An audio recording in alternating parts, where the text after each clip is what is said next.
إن اللعنة جاية من مقبرة؟ ومين قال إن اللي خرج من الصندوق هو اللي بيهدد العالم؟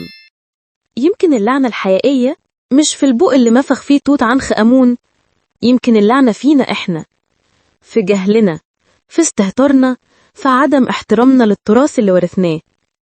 من آلاف السنين كان صوت البوق ده بيملى المعابد، صوت بيدي إشارة للنصر أو للتحذير. ودلوقتي كل مرة اتنفخها من بعد اكتشافه العالم دخل حرب. صدفة ولا لعنة؟ ولا درس إحنا لسه مش عايزين نفهمه؟ في 1922 هاورد كارتر اكتشف مقبرة الملك الطفل توت عنخ آمون، ومن ضمن الكنوز بوق من الفضة والبرونز منحوت عليه اسم الملك. البوق اتنفخ أول مرة سنة 1939 بعد إذاعة التجربة في الإذاعة البريطانية، وبعدها بأسابيع بدأت الحرب العالمية الثانية. بعد كده اتنفخ في 1967 حرب النكسة، اتنفخ في 1991 حرب الخليج، وفي كل مرة حد يقول البوق الملعون رجع تاني. لكن هو مين قال إن البوق هو السبب؟ يمكن اللي بيحمل اللعنة هو الإنسان اللي بيعبس باللي مش فهمه. توت عنخ آمون مات صغير، يمكن عنده 19 سنة، بس اللي حصل بعد موته خلى اسمه يعيش آلاف السنين. كان رمز الحضارة وعذر لقوة الغرور الإنساني.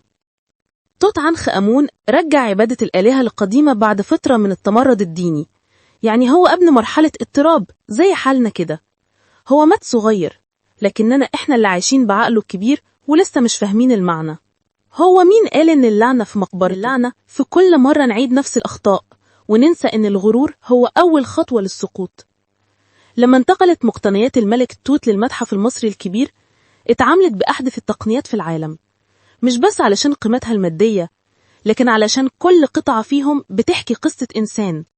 الكرسي، العصا، القناع، البوق، كل حاجة فيهم فيها روح ملك كان عايز يفضل خالد.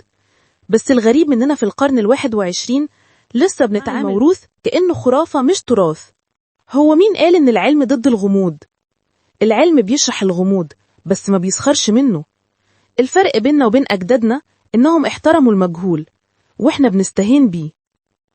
البوق اتنفخ 3 مرات والعالم اتقلب، لكن الحقيقة إن كل مرة من دول كان العالم أصلا على حافة الانفجار. اللعنة مش في صوت البوق، اللعنة في اللي سمعه وما فهمش معناه. اللعنة الحقيقية هي لما نعيش في بلد الحضارة ونرمي قمامة عند مدخل المتحف. اللعنة لما نحكي عن توت عنخ آمون بفخر وفي نفس الوقت نكسر إشارة مرور أو نغش في شغلنا. هو البور اللي بينفخ حرب؟ ولا إحنا اللي بننفخ جهلنا كل يوم بصوت أعلى من الحقيقة؟ قاعة توت عنخ آمون في المتحف الكبير مش مجرد عرض آثار، دي قاعة مواجهة. كل تمثال، كل عصا، كل قطعة ذهب بتسألنا: هل إحنا فعلا أحفاد حضارة ولا مجرد زوار متطفلين؟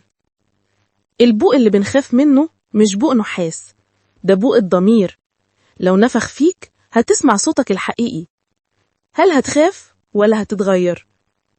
الناس بتقول بوق توت عنخ آمون ملعون، بس يمكن الحقيقة إنه مش ملعون، يمكن هو مقدس. صوته بيذكرنا كل فترة إن الحضارة مش أثر نحتفظ بيه، لكن وعي لازم نعيشه. كل مرة يتقال فيها إن اللعنة اشتغلت، اسأل نفسك: هو مين قال إن البوق بيعلن حرب؟ يمكن بيعلن إنذار، إنذار لحضارة بتنسى نفسها وبتضحك على تاريخها. واسأل نفسك دايما: هو مين